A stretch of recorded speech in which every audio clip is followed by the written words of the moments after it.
Tari, ibu 3 anak yang viral karena merasakan dampak PPKM darurat kini banyak menarik simpati masyarakat di Medan. Tulisan kardus yang berisikan, "Sarapannya Kak. Yakinlah jika kakak beli sarapan sama kami 3 nyawa terselamatkan." Seperti yang dia pajang, di Jalan Multatuli, Kota Medan. Jumat, tanggal 16 Juli tahun 2021, ini berhasil membuat para masyarakat memberikan support kepada Ibu Tari.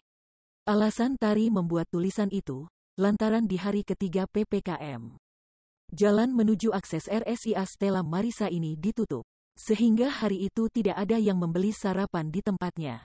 Hari ketiga itu kan jalan ini ditutup jadi sepi banget hari itu hanya ada 5 pembeli dan tidak boleh makan di tempat, terangnya. Dia berjualan di Jalan Multatuli tepat di depan RSIA Stella Maris dengan memegang sebuah kardus yang bertuliskan tentang kesedihannya dalam melewati PPKM darurat di Kota Medan.